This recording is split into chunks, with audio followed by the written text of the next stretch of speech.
Aizraugas pludmalē tepat pie kultūras nama 2 dienās 30. un 31. jūlijā norisināsies Storenta Eiropas kausa izcīņa ātrumlaivās. Pastāstīt par sacensību norisu un aktivitātēm uz sarunu esmu uzaicinājis kluba Art Racing pārstāvi Andi Ratnieku. Labdien! Sveicināts!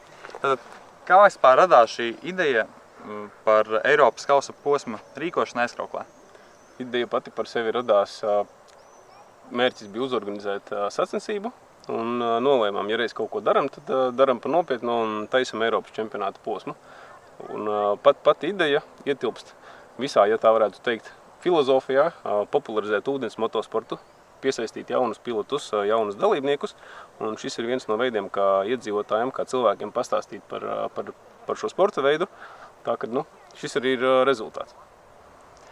Cik valstis būs pārstāvētas? Manuprāt, 7.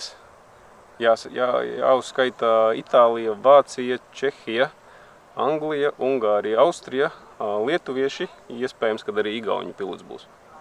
Un laivas tiek iedalītas, un ja jā, tad kā tiek iedalītas? Kādās varbūt klasēs vai kā? Jā, bez šaubām.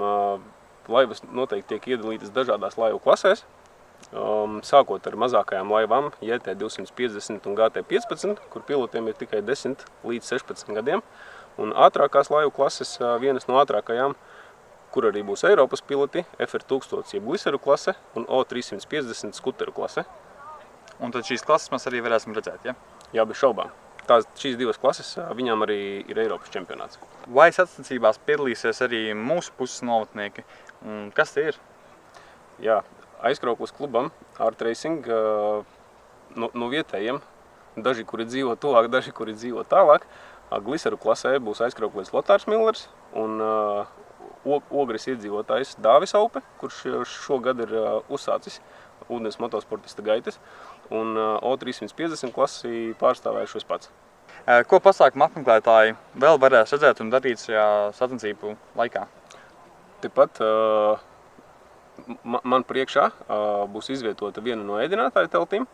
Būs aptuveni 16 dažādi rokdarbu un amatnieku, teiksim tā, pārstāvji. Būs improvizēts tirdziņš, kur šo to varēs arī iegādāties, kā arī būs atrakcijas bērniem, būs 2 piepūšamās atrakcijas, kur var lēkāt, kā arī vēl dažas sīkākas atrakcijas.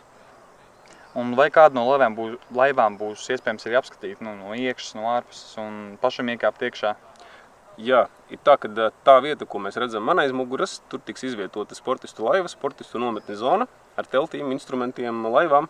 Un šī zona būs brīvi pieejama skatītājiem. Noteikti varēs nākt skatīties. Kaut ko varbūt ļaus arī paraustīt, pataustīt. Ja kāds no pilotiem nebūs dikti dusmīgs, noteikti, kad atļaus arī iesēdināt kādu mazāku izmēru bērnu laivā. Un vai būs paredzēti kādi konkursi un balvas sacensību vairotājiem? Šogad lēmumu esam pieņēmuši, ka par konkursiem un balvām, teiksim tā, līdz viņām mēs nenonācām.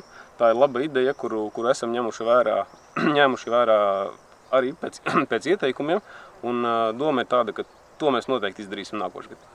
Un vai būs iedalīta kāda atsevišķa zona skatītājiem, vai varēs, piemēram, paņemt līdz kādu sedziņu, nākt, noklāt un tad skatīties tajā zonā?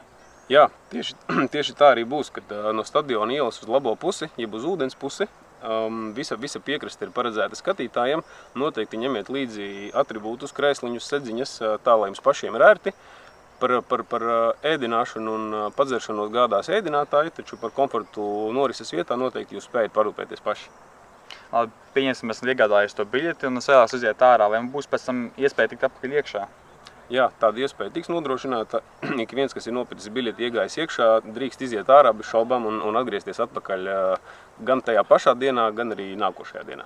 Tātad mēs varam iet uz veikaliem ekskursijā pa pilsētu, ja? Bez šaubām. Pēdējā brīdī faktiski tika pieņemts lēmums, kad biļete 2 dienām, tāpat kā iepriekš pārdošanā, arī norises vietā, sacensību norises dienās arī maksās 6 eiro.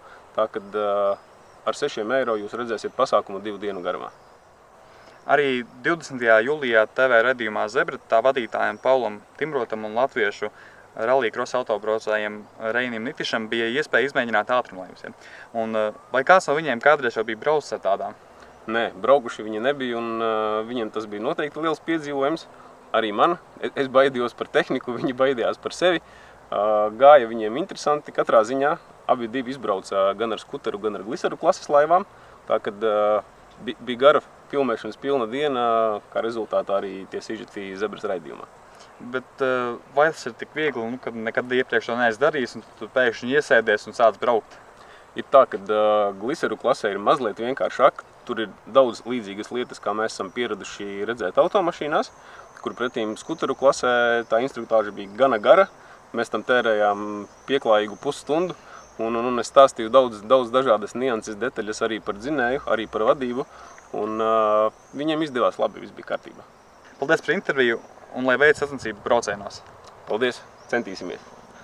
Storent Eiropas kausa izcīņa ātrumlaivā. 2 dienas aizraujošs ātrums līdz pat 170 km/h un izklaide skatītājiem.